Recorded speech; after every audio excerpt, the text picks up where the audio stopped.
नमस्ते।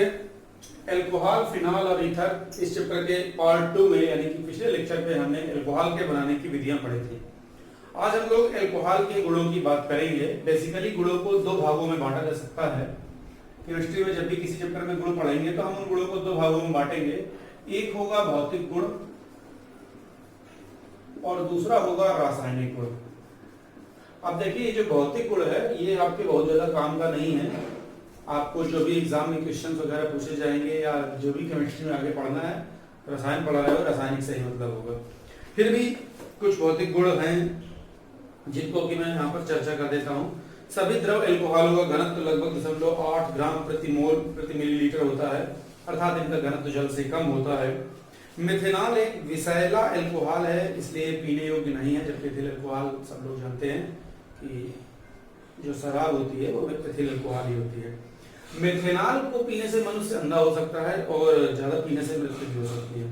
कभी कभी क्या होता है, एथिल एल्कोहल बनाते समय या एथिल एल्कोहल को जब एक स्थान से दूसरे स्थान पर ट्रांसपोर्ट करना होता है तो उसमें कुछ मात्रा में मेथिल एल्कोहल मिला देते हैं ताकि वो पीने योग्य ना रह जाए, और फिर उसका ट्रांसपोर्टेशन करने के लिए भेजा जाता है। बता देते हैं ड्राइवरों को भैया आप पियोगे तो ठीक है। तो इसका मतलब ये हुआ कि एथिल अल्कोहल को पिया जा सकता है लेकिन मेथिल अल्कोहल को पिया नहीं जा सकता है। ये जो जहरीली शराब वाला चर्चा आपने सुनी होगी, कभी कभी न्यूज़पेपर में आता है जहरीली शराब पीने से इतने बार, वो मेथिल अल्कोहल है या और भी कुछ चीजें हो सकती है। बेसिकली एथिल अल्कोहल के अतिरिक्त इसमें चीजें हैं।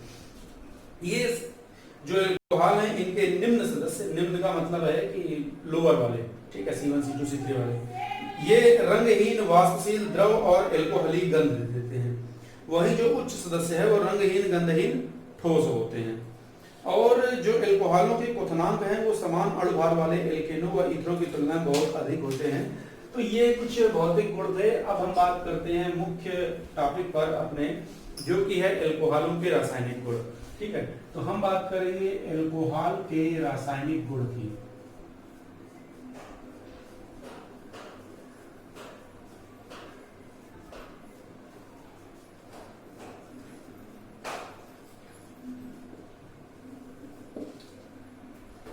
अब देखिए, रासायनिक एल्कोहल ROH फार्मूला है, ठीक है। तो इसका जो हम रासायनिक गुण पढ़ेंगे वो भी 2 या 3 प्रकार से पढ़ेंगे। पहला वो वाला रासायनिक गुण का वो हिस्सा जो OH में O और H बंध टूटने के कारण होगा, दूसरा जो R और OH बंध के कारण होगा, और तीसरा जो सबको मिला के कंबाइंड होगा। तो आज हम भी पहले वाले पर चर्चा करते हैं, यानी कि OH बंध के टूटने के कारण, के टूटने से होने वाली अभिक्रियाएं।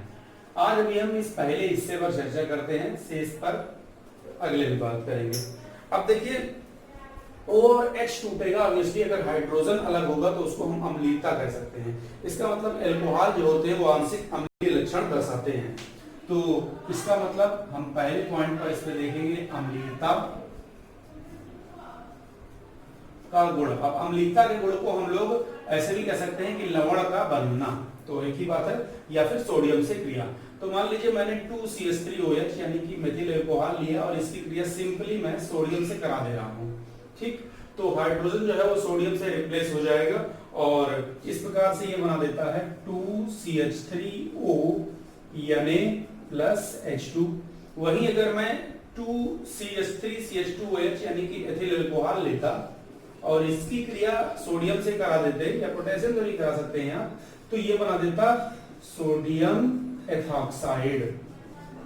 वो सोडियम एथॉक्साइड है और ये सोडियम एथॉक्साइड है, साथ में हाइड्रोजन गैस मुक्त हो जाती है। तो इस प्रकार से जब हम किसी उच्च धातु से या उच्च सक्रियता वाली धातु से, जैसे कि फर्स्ट वाले सोडियम पोटेशियम लिथियम वाले हैं, इनके साथ में एल्कोहल की क्रिया कराते हैं तो हाइड्रोजन गैस मुक्त होती है, जो कि इसके अम्लीयता के गुण को प्रकट करता है, और साथ में एक लवण बनता है, यह भी इसके अम्लीयता के गुण को प्रकट करता है। तो ये हो गया इसका पहला पॉइंट। अब बात करते हैं इसके दूसरे पॉइंट की।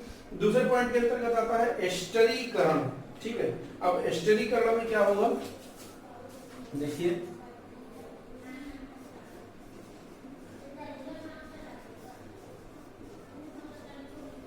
एस्टरीकरण मींस एस्टर का बनना, ठीक है। तो जब भी कभी सांद्र H2SO4 की उपस्थिति में अल्कोहल की क्रिया कार्बोक्सिलिक अम्ल से कराई जाती है तो एस्टर बनता है। अब चलिए एक एसिटिक अम्ल के लेते हैं CH3COOH और हम इसकी क्रिया सिंपली करा देते हैं किसी अल्कोहल जैसे कि एथिल अल्कोहल से। तो जैसे ही आप इसकी क्रिया एथिल अल्कोहल से कराते हैं, देखिए ये जो हाइड्रोजन है, हम इसी हाइड्रोजन के टूटने की बात कर रहे हैं, OH बंध। तो OH बंध टूटता है और OH का हाइड्रोजन इस एसिटिक अम्ल के OH से क्रिया करके H2 बना देता है। H2SO4 का यूज यहाँ पर किया गया है निर्जलीय कारक के रूप में, जो कि अपने साथ H2 को अलग कर लेगा। अब जो बचा आप उसको जोड़ के लिख दीजिए, वो एस्टर है। तो ये बन रहा है CH3COO और फिर C2H5 यानी कि एथिल एसीटेट, ये जो कि एक एस्टर है, और साथ में H2O प्लस H2O। तो इस प्रकार से यह एस्टरीकरण क्रिया भी हमको बताती है कि अल्कोहलों का O और H बंध टूट जाता है। अगली बात करते हैं हम लोग एसिटिल क्लोराइड के साथ क्रिया। देखिए जो अल्कोहल होते हैं वो एसिटिल क्लोराइड के साथ भी क्रिया करके एस्टर बनाते हैं। Acetyl chloride means CH3COCl। सो अम्ल क्लोराइडों से क्रिया, तीसरी रिएक्शन आएगी इसके अंतर्गत, अम्ल क्लोराइड से क्रिया। अल्कोहल अम्ल क्लोराइड से क्रिया करके एस्टर का निर्माण करते हैं। जैसे मैंने लिया एसिटिल क्लोराइड CH3COCl। अब इसकी क्रिया हम सिंपली चलिए HOC2H5 एथिल अल्कोहल से करा देते हैं। तो ये जो H है यहाँ से टूटता है और इस Cl के साथ में जुड़कर HCl बना देगा, और बाकी जो है वैसा ही CH3COOC2H5 यानी कि एथिल एसीटेट बनाता है और साथ में HCl बन जाता है। तो ये भी एक एस्टर है, ये एथिल एसीटेट।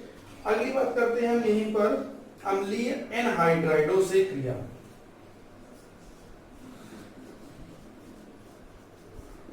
अम्लीय एनहाइड्राइडों से क्रिया। अम्लीय एनहाइड्राइड जैसे हमने ले लिया है एसिटिक एनहाइड्राइड यानी कि CH3COOCH3। जब कभी कार्बोक्सिलिक अम्ल के दो अणु लेते हैं और उससे एक H2 बाहर निकाल देते हैं, तो जो बनता है वो अम्लीय एनहाइड्राइड कहलाता है। हमने यहाँ पर एसिटिक अम्ल के दो अणु लिए और उससे एक H2 बाहर निकाल दिया, तो ये जो बन रहा है ये एसिटिक एनहाइड्राइड है। अब इसकी क्रिया हम सिंपली एथिल अल्कोहल से करा देते हैं, उसी से कराते चले जाएं HOC2H5। तो अब ये तो आप जान ही रहे हैं कि HO बंध टूटेगा तो हाइड्रोजन को अलग करना है। अब जो हाइड्रोजन अलग होगा ये वाला, इसको हम किसी एक हिस्से के साथ जोड़ देते हैं। ये मान लीजिए मैंने इस हिस्से के साथ इसको जोड़ दिया, तो ये बना देगा CH3COOH। तो चलो लिख देते हैं CH3COOH अलग हो जाएगा। अब जो बच रहा है उसे जोड़ के लिखते हैं, ये CH3CO और फिर OC2H5। बेसिकली ये भी एक एस्टर का निर्माण कर रहा है, CH3COOC2H5 जो कि एथिल एसीटेट है। इस प्रकार से एस्टर का निर्माण होता है। नेक्स्ट हेडिंग पर आगे आते हैं, इसी में हम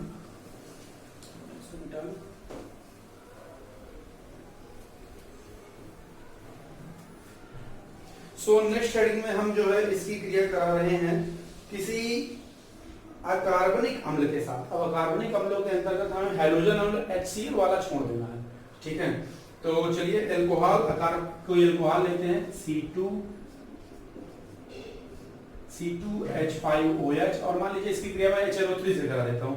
तो HNO3 को हम HONO2 करके लिख सकते हैं, यहाँ से HO हो जाएगा और इसका H, ये दोनों आपस में क्रिया करके H2 बना के चलिए इस प्रकार से अलग हो गए, और जो रह गया उसको जोड़ कर लिखते हैं तो C2H5ONO2। इसका मतलब इसने एथिल नाइट्रेट बना दिया। तो ये क्रिया करके अकार्बनिक एस्टर बनाते हैं, यह अकार्बनिक एस्टर है, इसको हम एथिल नाइट्रेट कहेंगे। जब भी कभी अल्कोहल की क्रिया किसी अकार्बनिक अम्ल से कराई जाएगी तो वह अकार्बनिक एस्टर बनाता है। इस एग्जांपल पे हमने एथिल अल्कोहल लिया, इसकी क्रिया नाइट्रिक अम्ल से कराई तो एथिल नाइट्रेट बन रहा है और साथ में पानी अलग हो गया, तो as usual. Next heading Grignard अभिकर्मक से क्रिया, ठीक है। तो अगले नंबर पर आते हैं ग्रिग्नार्ड अभिकर्मक से क्रिया। ग्रिग्नार्ड अभिकर्मक से क्रिया। हमने पहले भी देखा है ग्रिग्नार्ड अभिकर्मक मींस RMgX। तो एल्कोहल ग्रिग्नार्ड अभिकर्मक से क्रिया करके एल्केन और एल्कोऑक्साइड लवण बनाते हैं। चलिए एक एल्कोहल लेते हैं। सबसे मैं बार बार देखे एथिल एल्कोहल इसलिए ले रहा हूं क्योंकि जो एग्जाम में पूछा जाएगा और सबसे इंपॉर्टेंट वाला है वो एथिल एल्कोहल ही है। दुनिया भर में एथिल एल्कोहल ही इंपॉर्टेंट है क्योंकि वही शराब यूज होता है। खैर इसके साथ में हमने कोई एक ग्रिग्नार्ड अभिकर्मक CH3MgBr इस तरह से ले लिया। जैसे ही इनके बीच लेते देखिए यहाँ का H और ये R, ये दोनों आपस में क्रिया करके RH यानी कि ये वाला मीथेन बना देंगे। तो ये तो बन गया CH4।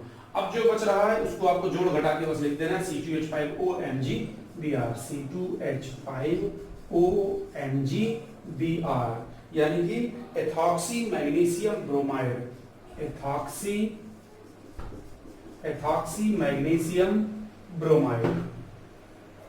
तो इस प्रकार से ये जो चैप्टर है ये पूरा होता है OH बंध के टूटने वाला। शेष दूसरे टाइप वाली जो रिएक्शन है वो हम अगले लेक्चर पे देखेंगे।